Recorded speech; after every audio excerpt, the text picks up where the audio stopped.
విషయం వచ్చింది. అక్రమ పద్ధతులు అంటున్నారు. ఈరోజు చిత్రావతి నమ్మి కోట్లకు అమ్మేశారు. ఆడ ట్రాక్టర్ల విషయం మాట్లాడలే. నేను బీద వాళ్ళకు ఫ్రీగా ఉచితంగా ఇసుక పోవాలని కోరుకుంటున్నా. కానీ రేపు భవిష్యత్ తరాలకు ఇబ్బంది జరిగే విధంగా చిత్రావతిలో రైతులు నా దగ్గరకు వచ్చినారు. కొండాపురంలో అన్న రైతులకంతా ఇబ్బంది జరుగుతోంది. రాత్రి పగలు 60 టన్నులు 70 టన్నుల టిప్పర్లు వచ్చి మొత్తం ఇసుక తరలిస్తున్నారు. రాత్రి పగలు తరలిస్తున్నారు. ఈడ పెన్నాలో కూడా నిన్న నాకు ఫోన్ చేశారు. గుండ్లకుంట మీద పోతున్నాయి. నిజంగా వాస్తవంగా టిప్పర్లన్నీ పోతున్నాయి. 60 టన్నులు 70 టన్నులు భూపేశ ఆపమంటున్నాడు.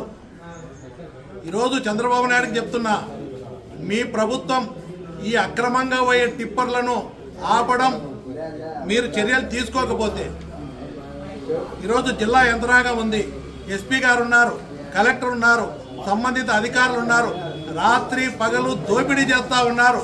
దానివల్ల ఈరోజు రైతాంగానికి దాని పక్కన రైతాంగానికి అంతా కూడా ఇబ్బంది కలిగే పరిస్థితి. అక్రమంగా ఇసుక హైదరాబాద్ బెంగళూరుకు తరలిస్తున్నారు, ఇతర జిల్లాలకు తరలిస్తున్నారు, అక్రమంగా ఇసుక తరలిస్తున్నారు. అయ్యా ఎవడో వచ్చి బినామీగా కోట్ల రూపాయలు ఎందుకు ఇస్తాడు నెలకు? ఇష్టానుసారంగా తరలిస్తున్నాడు. అది వాస్తవం.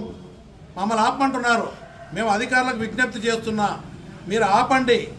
ఈరోజు రైతులకు ప్రజలకు పర్యావరణానికి ఇబ్బంది జరుగుతుంది.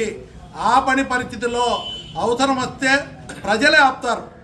దానికి నేను అండగా ఉంటా.